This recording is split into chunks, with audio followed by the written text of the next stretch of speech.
Okay, सो इस video में हम देखेंगे कि एक्सरसाइज 1.1 का क्वेश्चन नंबर 3 जो है उसको हम कैसे सॉल्व करते हैं। और ये क्वेश्चन स्टूडेंट्स इंपॉर्टेंट है क्योंकि ये सम टाइम जो है वो लॉन्ग क्वेश्चन के अंदर भी आ जाता होता है या शॉर्ट में भी आ जाता होता है, तो इसलिए ये क्वेश्चन जो है वो इम्पोर्टेंट है।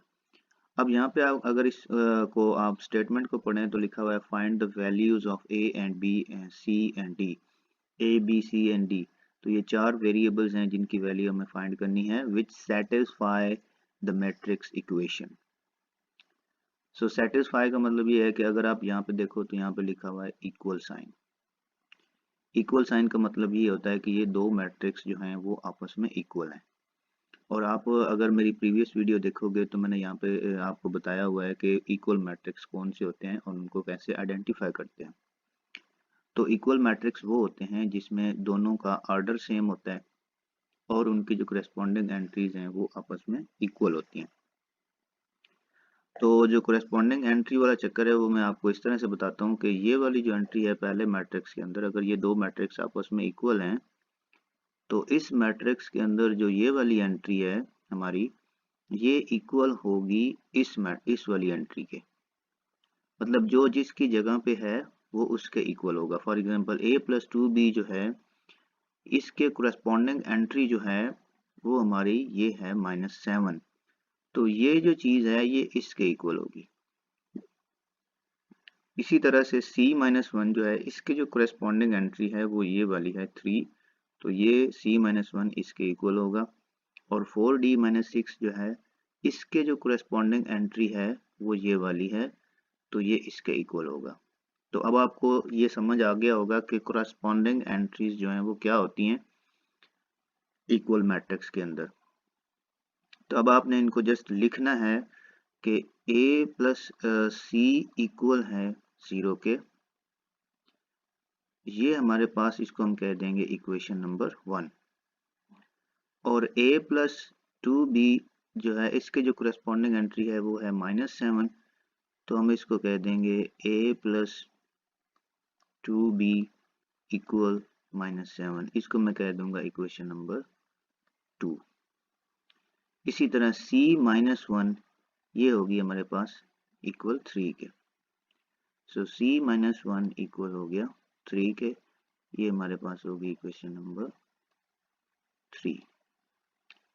और जो फोर्थ वन है वो हमारे पास फोर्थ एंट्री है जो कि हमारे पास है 4d-6 और ये इक्वल होगी 2d के। सो 4d-6 इक्वल 2d के, ये हमारे पास होगी इक्वेशन नंबर 4। अब स्टूडेंट को मैं ज़्यादातर ये समझ नहीं आती कि सर ये इक्वेशन तो हम लिख लेंगे लेकिन इनको सॉल्व कैसे करना है, मतलब किस इक्वेशन को पहले सॉल्व करें और किसको बाद में। तो मैं आपको ये अभी इसमें बताऊंगा। सबसे पहले आपने देखना है कि किस इक्वेशन में कितने वेरिएबल हैं। इस इक्वेशन में आप देखो तो दो वेरिएबल हैं a और c, इसमें देखो तो a और b, इसमें आप देखो तो इसमें सिर्फ एक ही वेरिएबल है c, और इस इक्वेशन को आप देखोगे तो इसमें भी एक ही वेरिएबल है d। तो जिसमें एक वेरिएबल होता है उसको आप पहले शुरू करें क्योंकि उसमें से एक वेरिएबल की वैल्यू आप निकाल लोगे। अब इनमें से इन दोनों इक्वेशन में से जो मर्जी आप पहले सॉल्व कर लो, कोई मसला नहीं। तो मैं पहले इक्वेशन नंबर 3 जो है उसको सॉल्व करने लगा हूँ। तो आपने लिखना है फ्रॉम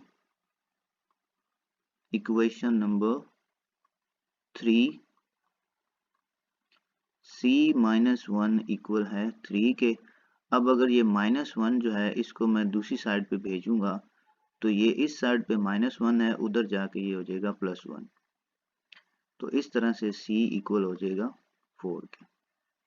तो इसका मतलब जो चार वेरिएबल मैंने फाइंड करने थे उसमें से एक की वैल्यू मुझे मिल गई है।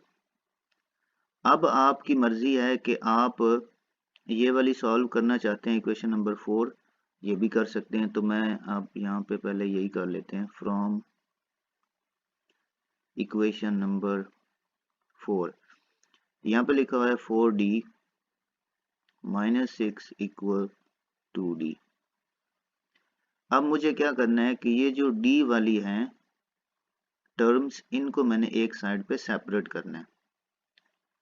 तो इसके लिए मुझे क्या करना पड़ेगा, ये जो 2d है इसको मुझे इक्वल की इस साइड पे लेके आना पड़ेगा और ये जो -6 है इसको मुझे उस साइड पे लेके जाना पड़ेगा, लाइक दिस वन। तो उसके लिए क्या करूंगा, मैं पहले लिखूंगा ये जो पहले 4d पड़ा हुआ है, उसके बाद ये 2d जो है ये इक्वल की दूसरी साइड से इस साइड पे आएगा तो ये माइनस हो जाएगा क्योंकि उस साइड पे ये प्लस का है। फिर मैं इक्वल का साइन लगाऊंगा और ये जो -6 है इसको मैं इस साइड पे लिखूंगा, लेकिन इसका साइन चेंज हो जाएगा, अगर ये माइनस का है तो इधर आके प्लस का हो जाएगा। अब आप देखें कि ये सेम है, सेम वेरिएबल है, इनको हम कहते हैं लाइक टर्म्स। ये एक जैसी टर्म्स हैं, इनको हम ऐड कर सकते हैं या इनको हम सब्ट्रैक्ट कर सकते हैं। तो 4 में से 2 निकालेंगे तो बाकी कितना बचेगा, तो बाकी हमारे पास बचेगा 2d।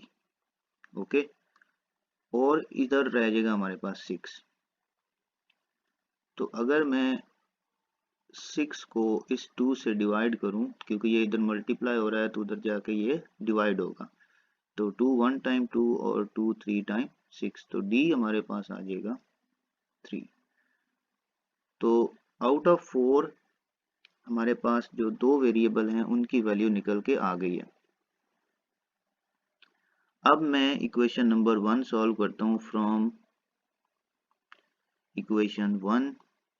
हमारे पास जो इक्वेशन 1 थी वो थी a प्लस सी इक्वल 0। अब इसमें मुझे a फाइंड करना है और c की वैल्यू जो है वो मैं ऑलरेडी निकाल चुका हूं, जो कि हमारे पास थी 4। तो अब आपने इस इक्वेशन के अंदर लिखना है पुट c इक्वल 4।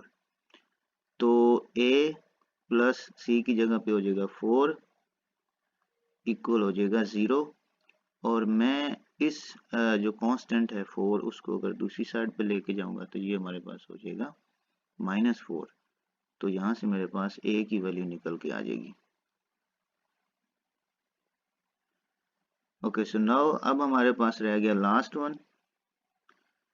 तो उसके लिए हम लिखेंगे फ्रॉम इक्वेशन 2। इक्वेशन 2 में हमारे पास था a प्लस 2b इक्वल -7। अब मुझे a की वैल्यू पता चल गई है जो कि है -4 प्लस 2b इक्वल -7। अब मुझे जो वेरिएबल है उसको मैंने अपनी लेफ्ट साइड पे रखना है और जो बाकी सारे नंबर हैं उनको मैंने, वेरिएबल वाली टर्म को आपने हमेशा लेफ्ट साइड पे रखना है और जो बाकी नंबर्स हैं उनको आपने राइट साइड पे भेज देना है। तो ये हो जाएगा 2b इक्वल -7 प्लस 4। ओके, सो अगर आप इसको सिंप्लीफाई करें तो ये हो जाएगा 2b इक्वल, तो यहाँ पे आप देखो ये माइनस के कितने हैं 7 और जमा के कितने हैं 4, तो इसमें से 4 कैंसिल हो जाएंगे और बाकी जो माइनस के हैं वो 3 बचेंगे, क्योंकि माइनस ग्रेटर, जो ग्रेटर नंबर है उसके साथ माइनस का साइन है, इस वजह से यहाँ पे भी माइनस का साइन आएगा। तो जो अगर हम इनको सब्ट्रैक्ट करेंगे तो माइनस के चूंकि ज़्यादा हैं इस वजह से माइनस के 3 बचेंगे, और अगर मैं इसको 2 को इधर आके डिवाइड करता हूँ तो ये हो जाएगा 3/2। यहाँ तक का भी आपका आंसर ठीक है, लेकिन अगर आप इसको फर्दर कैलकुलेशन करो तो ये हो जाएगा -1.5। तो ये माइनस लगाना नहीं भूलना, क्योंकि समटाइम स्टूडेंट्स जो हैं वो माइनस लगाना भूल जाते हैं जिसकी वजह से आपका आंसर गलत हो जाता है।